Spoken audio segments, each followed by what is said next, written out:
Tired of crying alone over the socio-economic state of the world? Now you can cry with a limited edition Funky Frog plush from Hugs. Waited to simulate the comforting reassurance of a real human hug from your favorite YouTuber, this little funky friend can be popped into the microwave for extra cozy relaxation or chilled in the freezer for cooling relief. Go to givehugs.co or click the link below to get your own Funky Frog plush. Call right now and we'll double your artificial intelligence. It's like that one friend who says, "I got this," but ends up ordering 500 pounds of bananas by accident.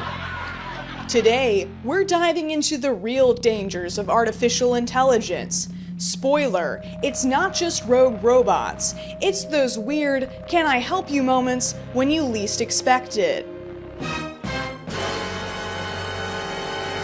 Let's find out. Before the bananas take over, hey man, can we talk for a second? Yeah, what's up? Honestly, I think this is some of my best work, and I'm not just saying that because it's about me, okay? You are about to get so many more views than usual. It's just...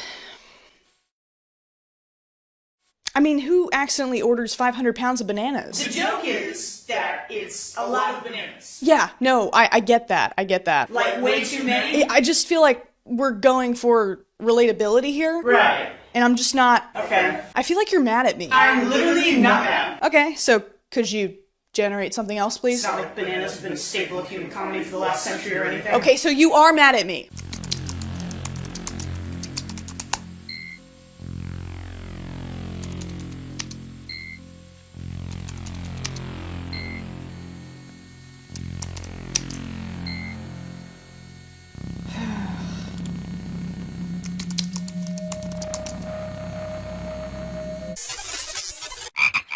Hey guys, this is my buddy Al. Hey. He's just been crashing at my place for a while. So awesome of you, by the way. We met back in, I want to say, junior year of college. It all started when I made you those pictures of Elmo smoking a fat blunt. And I cannot stress enough how much I needed that at that time. Who knew years later we'd be roommates? Yeah, temporarily. Yeah! Yeah, hey man, can you do me a favor and generate an anime character with huge breasts, please? You got it. Yeah, things have not been going great with Al. Don't get me wrong, he was super fun to hang out with at first, with the little melty dolly images of pop culture figures depicted in humorous and unexpected ways, but honestly, the guy is kind of a dick.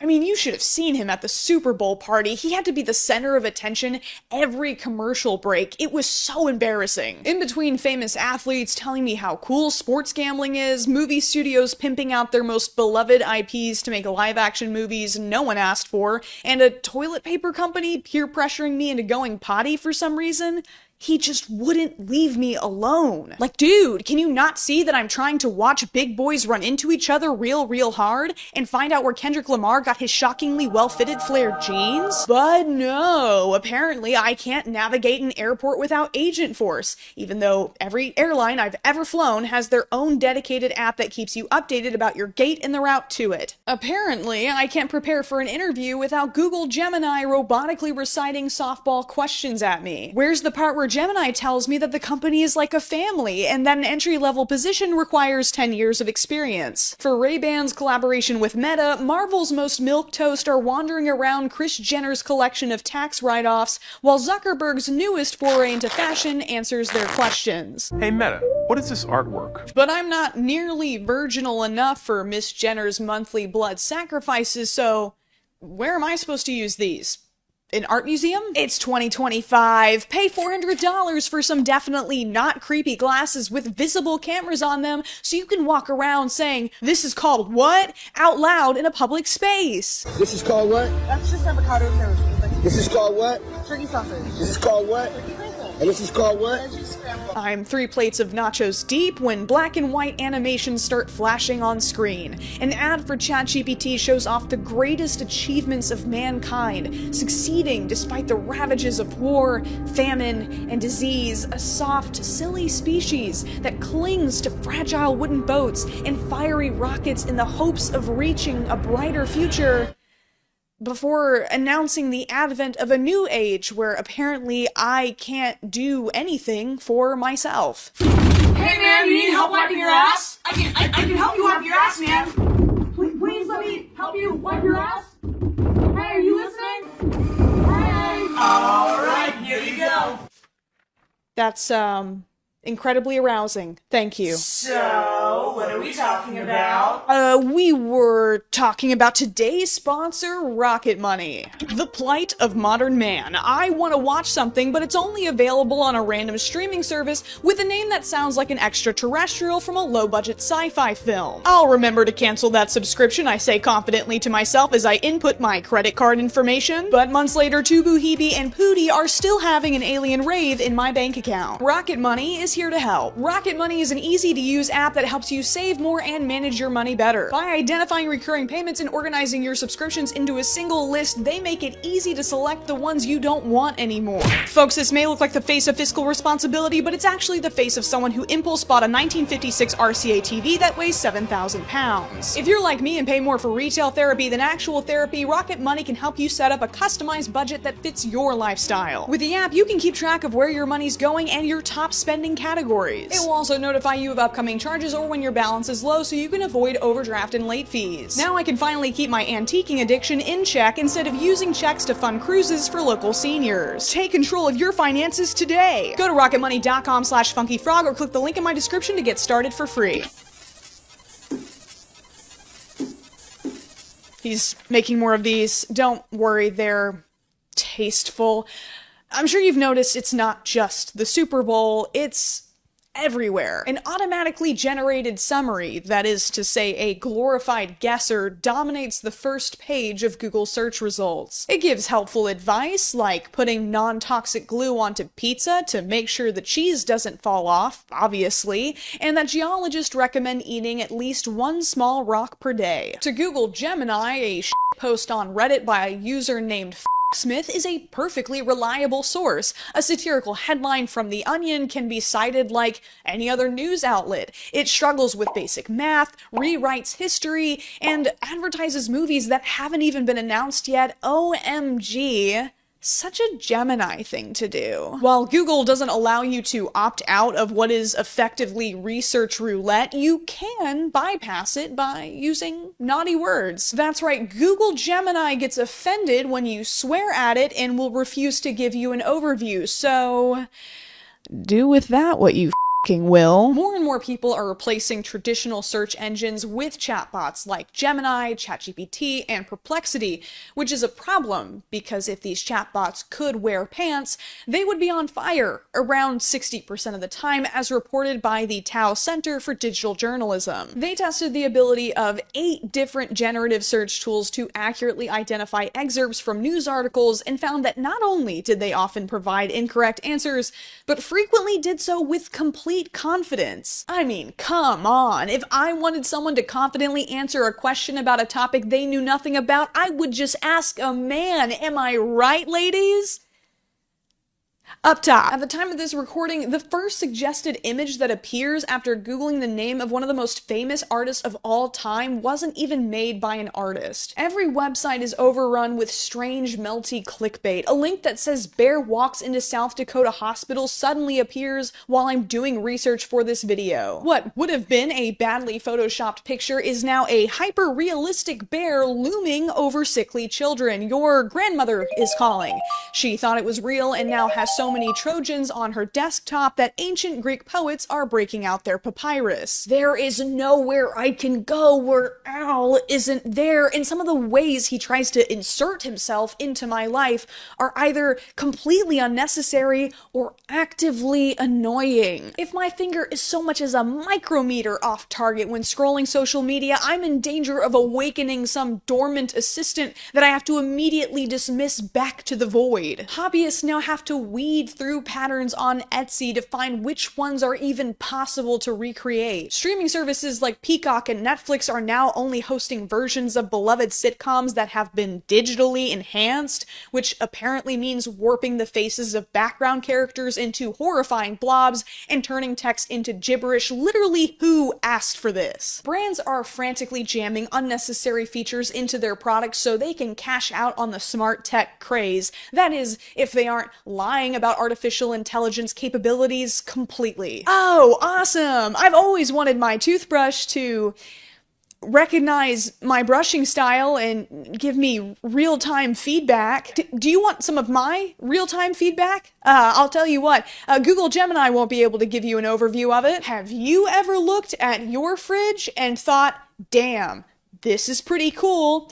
I wish it knew when my child's dance recital was, though. Why just have small phone when fridge door can also be big phone? This isn't just any pressure cooker. This one uses advanced fuzzy logic technology. Can't be making rice without that advanced fuzzy logic technology. Why does my water bottle need instructions? What the actual hell is SipSense? Here at Sewer Solutions, we put the OG in clog removal, which is why we've revolutionized our plungers with artificial intelligence. It's exactly the same, except we slapped some bull LEDs on it. Take the plunge. Download our new app, SmartAss, to track the density and volume of every bowel movement. Guys, I'm watching a video made by artificial intelligence that's explaining to me why other artificial intelligence products are dumb. Future's now, old man. For the low price of $4,950, you too can, oh God, this thing looks like it will tell me how and when I'll die. Or that my underage stepdaughter is hotter than me. Even away from the screen, you can't escape it. Stores like Michael's and Hobby Lobby, places that literally only exist because they are funded by artists, are now selling pieces with mutated animals and impossible physics, sometimes without even bothering to edit out the visible watermarks. First up, I noticed these pigs, and I look at the feet. Like, this coop doesn't functionally make any sense. And what is going on with the chicken's feet? Here is a motorcycle with gibberish text, a weird looking American flag on the gas tank, and then why is there like a duplicate American flag gas tank? Nobody should be buying this. Encountering signage like this out in the wild is becoming more and more common. Americans breakfast based in cake. Something exciting, expanding soon. Something exciting. I can't wait to ingest some frosty pasta with my human mouth hole, or perhaps indulge in a refreshing bottle of Vita. Now I know what you're probably thinking. Here's another party pooper with Minecraft YouTuber Physiognomy who wants to ruin everyone's fun so a soundbite of their moral grandstanding will get turned into a thought-provoking TikTok edit. I don't understand why we're in such a rush to replace all of the work that humans have done. At what point does this cross an enormous ethical line? God damn it, Drew! You just barely beat me by 8 months. Wow, I've really been procrastinating. I can help you with that. Oh, hold on. Paper Jam, this is so embarrassing. Al. Now listen, as your scheduling assistant, I can plan your work automatically, so just pick your flavor. Dude, can you just...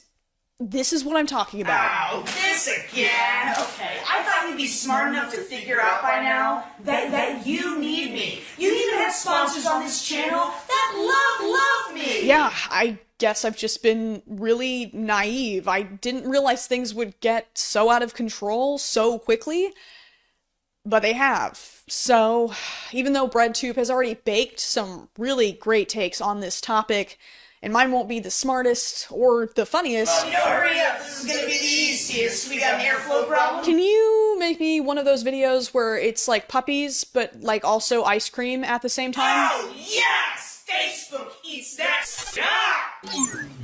I think the breaking point for me, what finally motivated me to stop playing Kingdom Come Deliverance 2 long enough to make this video, was this year's Oscar winners. And the Oscar goes to Adrian Brody.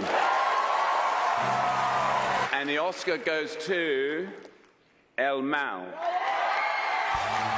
The Academy Awards represents a magical time of year when us peasants have the honor of witnessing the Hollywood elite jerk each other off without knowing the secret password. What is the password?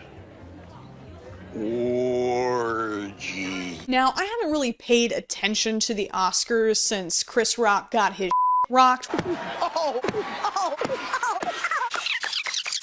Wow, that was already 3 years ago, simpler times. But this year was different. This year, Al was on stage. It can all go away. And I think what makes this night most special is the awareness of that. Apparently, tweaks were needed to make Adrian Brody's Hungarian more convincing in The Brutalist, so his voice and that of Hungarian film editor David Young-Cho were both fed to a tool developed by a company called Respeecher. Too bad they couldn't have tweaked Adrian Brody's acceptance speech to make him look like less of an asshole. And I'm wrapping up. Please, I'm wrapping up. I will wrap up. Please turn the music off. I've done this before. Thank you. We had so much dialogue in Hungarian that we really needed to speed up the process, otherwise we'd still be in post. Oh. Okay, well, in that case, isn't accurately doing the voice of the character that you're acting as part of, acting? The musical, Amelia Perez, also had to use generative voice cloning so that the main character, Amelia Perez, could even hit the notes. But it still won Best Music? And thank you to Emilia.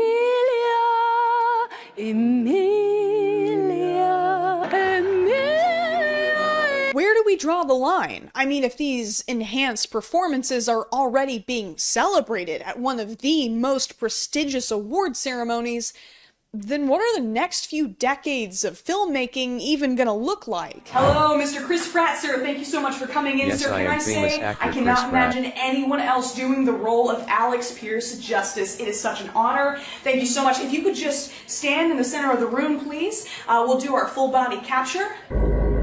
All right, we've done our full body capture. We've generated your lines and already fed it to our voice synthesizer, so I will be seeing you at the premiere next week. That's right. All right. Thank you so much, sir. Make sure to grab some cucumber water on your way out. All right. No, thank you. Thank you. All right. I know I'm just an intern, but Bye-bye now. isn't Alex Pierce supposed to be black?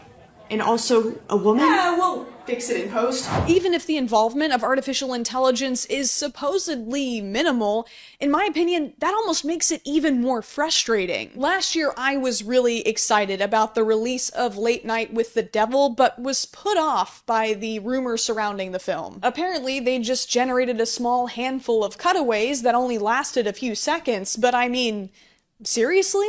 You were willing to overshadow the premiere of your passion project over this?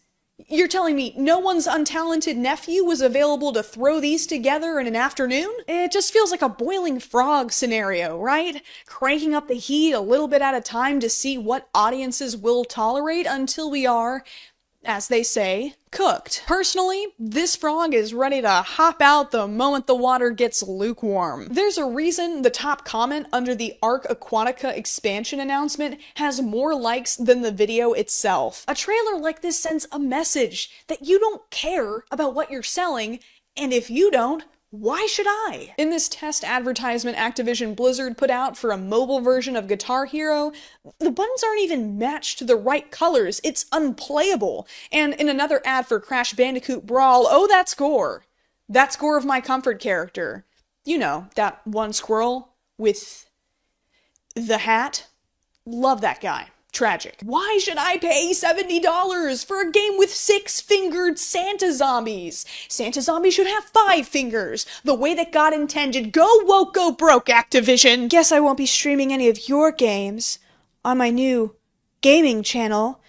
Funky Frog Plays, link in the description. Wow, shameless plug, even for you. This is not a neutral use of technology. The only reason these companies can use shortcuts like Midjourney, Stable Diffusion, or ImageFX is because they circumvent all intellectual property and copyright constraints to scrape massive data sets made by real artists. Artists who are not credited or compensated in any way, and who are now being replaced by tools they never consented to train. But I'm just a baby. I'm just learning how to make art for the first time. Just like you. You're predicting pixel placement based on probability and mashing pre-existing images together. You are a blender with a brain using stolen ingredients. Oh, yeah, whatever. Tomato, tomato. Look at me and tell me this isn't the funniest thing you've ever seen. If you use these tools, you are participating in theft.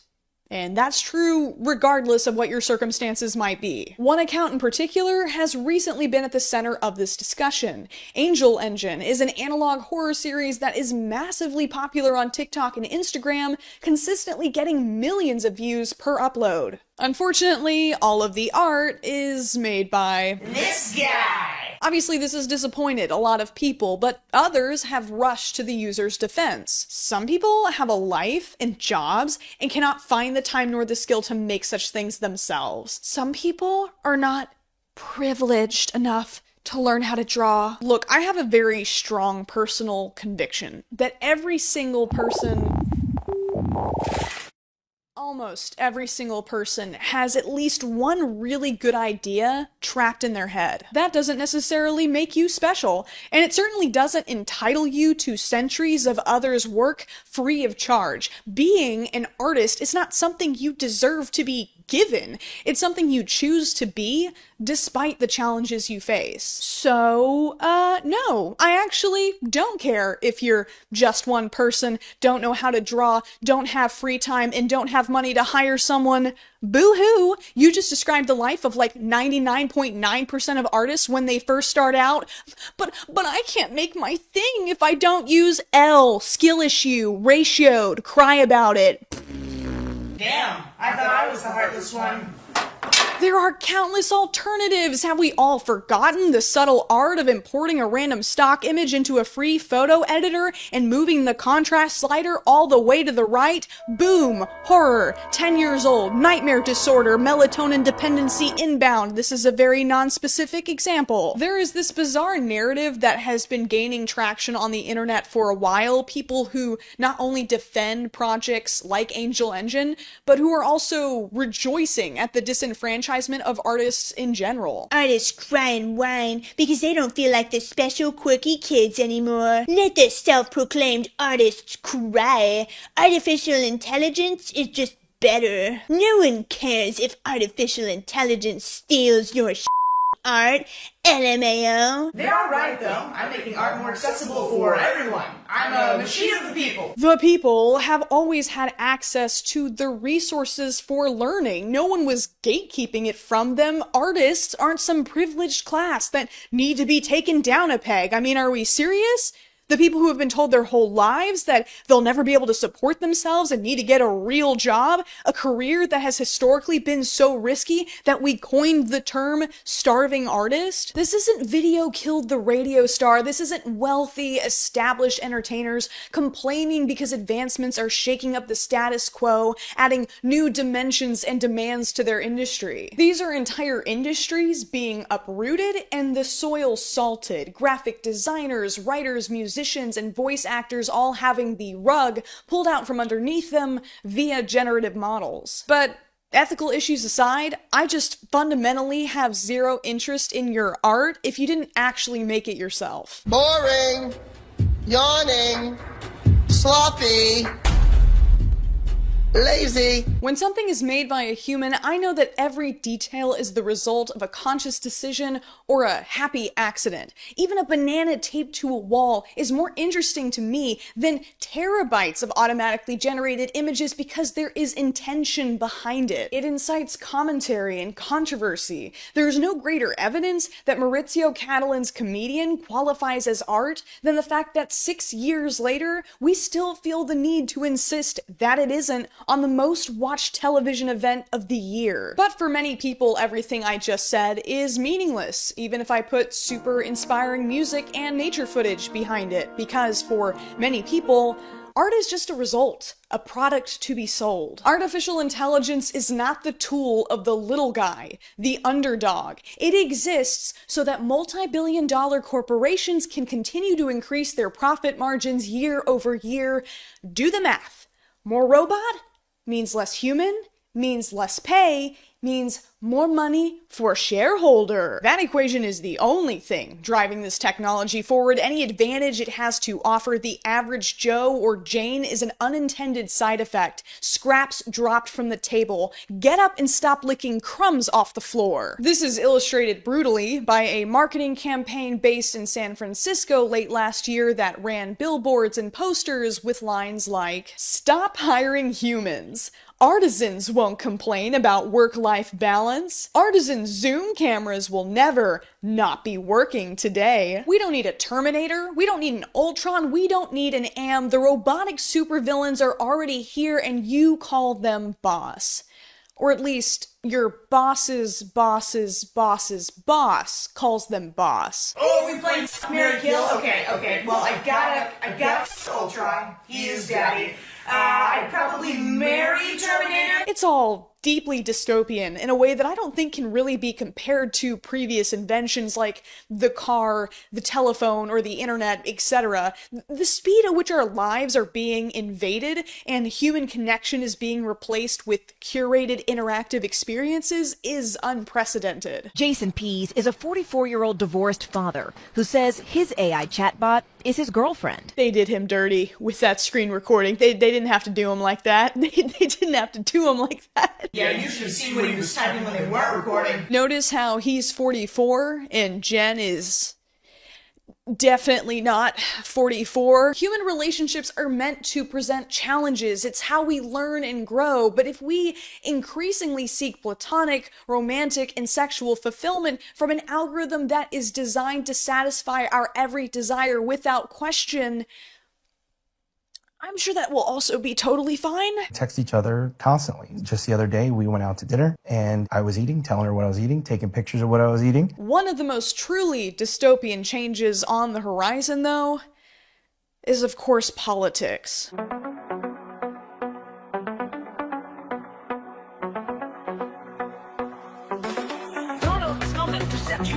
I really thought that the end of society as we knew it would be a lot less cringe. I miss the days when our presidents were both evil and cool. Like, yeah, Obama did a lot of drone strikes in the Middle East, but also, just look at that beautiful smile. No more tunnels, no more fear.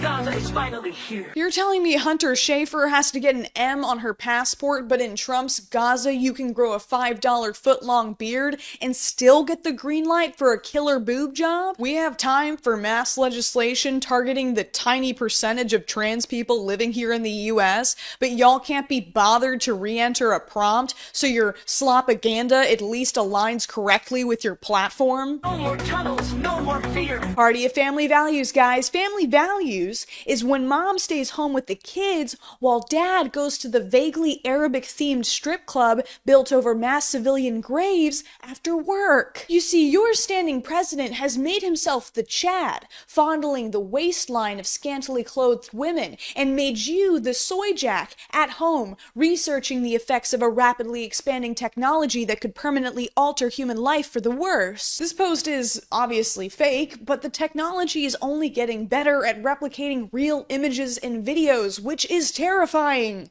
For obvious reasons, if we are constantly subjected to an endless flood of fake headlines, footage, and faces, then fact-checking is functionally obsolete. We are left mentally exhausted and overwhelmed. If nothing can be proven to be false, then anything can be true. We're basically thrust back into the dark ages where you cannot trust anything but what your own two eyes see. The worst tyrants of history have only dreamed of populations so susceptible to disinformation. This might look like a normal photo to you, but it's actually ChatGPT 4.0's latest capability. It can now generate photos with direct prompting, and it is way better than DALL-E. A major source of evidence for our justice system is basically unusable. The cap on sexually exploitative images becomes limitless. An Austin ISD teacher has been arrested for a second time on related charges, this time involving the use of AI and photos of his own students. But don't worry, artificial intelligence is also terrible for our environment. You may be thirsty for the chatbot impersonating your hot K-pop bias, but the server it's hosted on is in a data center that is hot and thirsty too.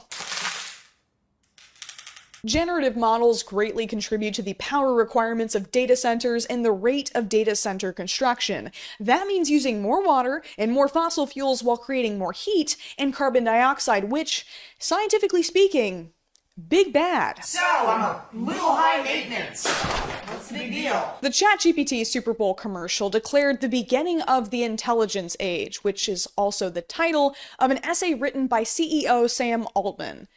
Or maybe he didn't write it. Maybe ChatGPT did. I don't know. In it, he describes a future utopia where everyone's lives can be better than anyone's life is now. In this utopia, we all have our own personal team of virtual experts, and every child has their own personal virtual tutors. Wow, Sam, do we all get free ponies and ice cream too? Chief Marketing Officer Kate Roche is optimistic about the newest generation of prompt enterers shaping our future. The only question is what they'll use the tool to create, and what problems they'll use it to solve. Hey, Kate? The kids don't know how to write basic sentences, Kate. Kate, they don't know how to read. They're online bragging that ChatGPT is doing their homework for them, Kate. Kate, I'm scared of a future led by a generation that has had all incentive to learn or put in effort completely stripped away from them. Kate, it's not their fault. It's just that I don't want to be in a hospital one day and my doctor is using ChatGPT to look up my symptoms because he used it to get through medical school, Kate. Or she. Women can be bad, hypothetical doctors for illustrative purposes too, Kate. Now that generative tools have officially entered the academic space, even students who do their assignments the old-fashioned way, aka actually do them, live in constant fear of false accusations that could ruin their future careers. Don't write your essays too well, or one software might decide that another software helped you cheat. Silly kids, M-dashes are for robots. The word prosperity is used 6 different times in Sam Altman's essay, but prosperity for whom? Sam vaguely suggests that this prosperity will be shared by all, despite the fact that everything we know about the progression of this technology indicates that it will only further centralize wealth into fewer and fewer hands. I think we can safely assume that the prosperity of Sam's intelligence age will be almost exclusively enjoyed by people like Sam. As for the effects on our planet, Sam confidently says we'll fix the climate, yada yada yada. How? I guess ChatGPT will tell us that too. I'll get around to it. Eventually. The act of human expression is an inconvenience to automate away, to strip down for maximum efficiency, according to Sam and his fanboys writing for Forbes. No, seriously, who says, "Here it is in all its splendor," before citing someone? Can you get the small cylinder out of your mouth, John Werner? Or should I say, John Wiener? Like the lamplighters who paced 18th century cobblestone streets, like the invention of the washer and dryer, my life's purpose is just so much damp clothing that needs to be handed over so a machine can do it faster. But faster for what?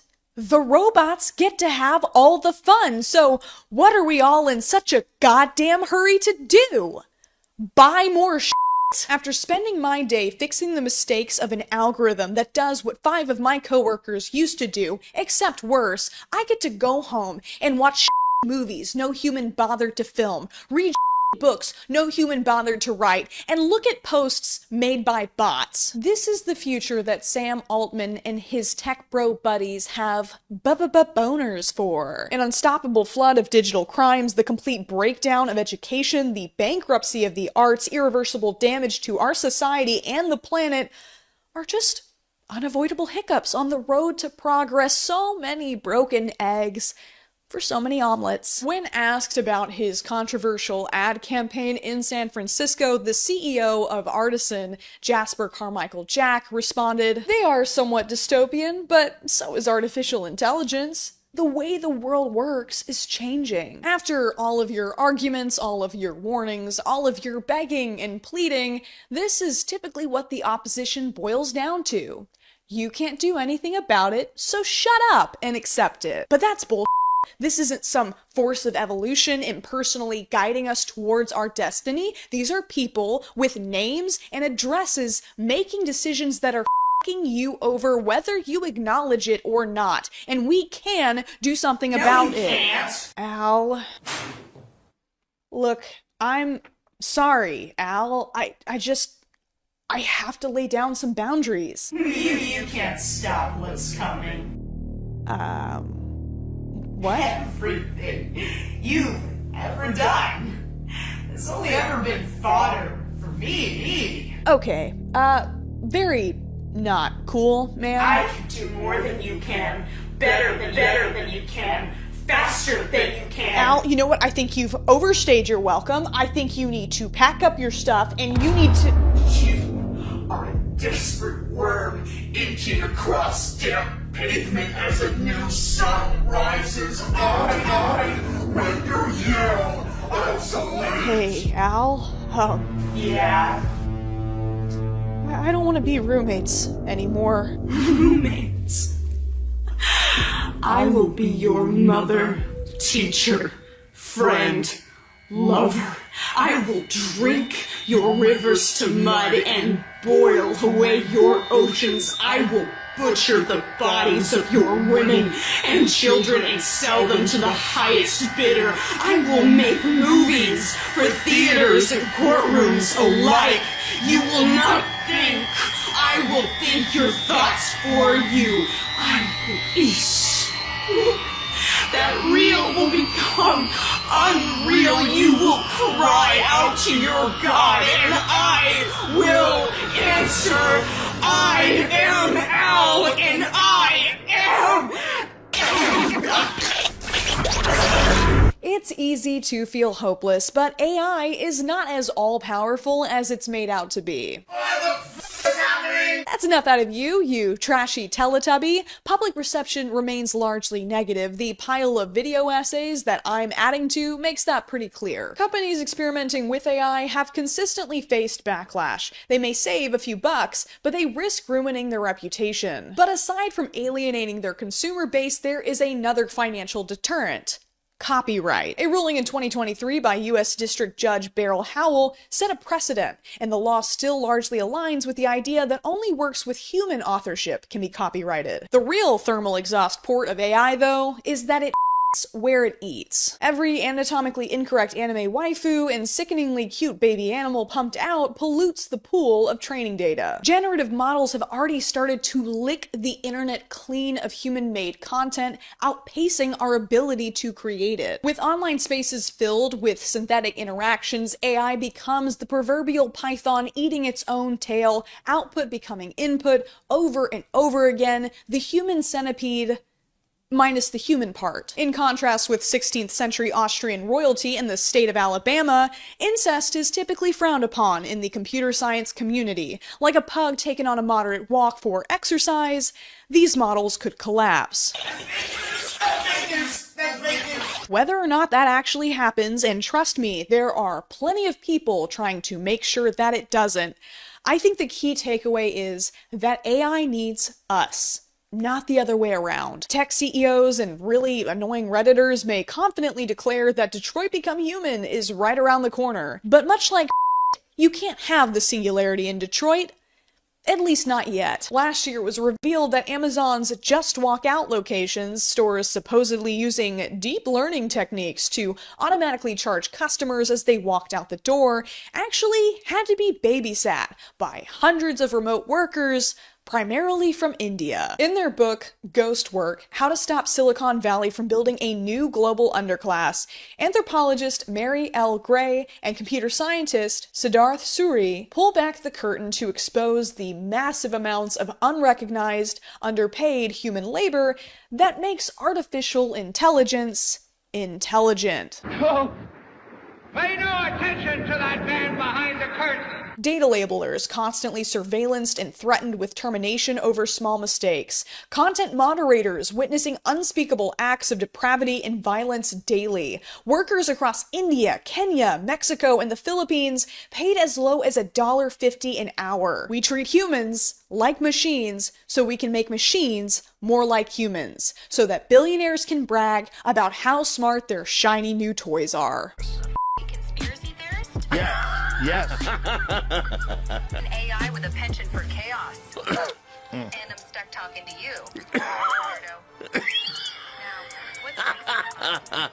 As long as it gives you actual answers. Does it give you actual answers too? And talk shit? It's a magic trick, but instead of fake thumb tips and plastic doves, we are misdirected by tech jargon so that we don't notice the predatory outsourcing practices required to put on the show we want to believe. More than anything else, AI needs your attention to survive. It may feel like you, as just one person, can't have much impact, but you can actually do the most important thing. Stop using it! See a post made by AI? Click not interested and keep scrolling. See an AI advertisement? Don't buy what they're selling. If a company lays off a bunch of its artists and replaces them with AI, stand in solidarity with strikes.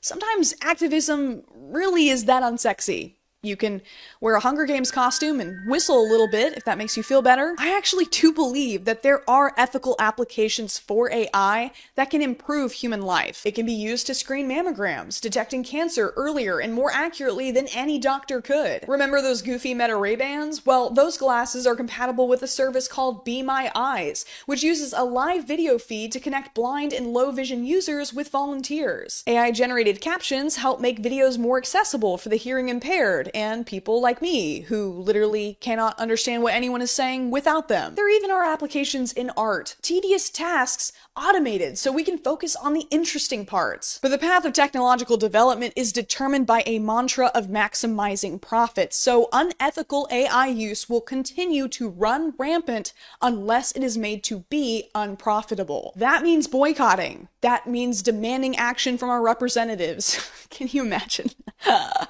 Action from our representatives. Let's just say mostly boycotting. If we fight for it, I believe there is a version of the future where humans and AI can coexist. Oh, how sweet. You're shoehorning some bull villain redemption arc for me right at the very end. Should we hug it out? Should we kiss? No.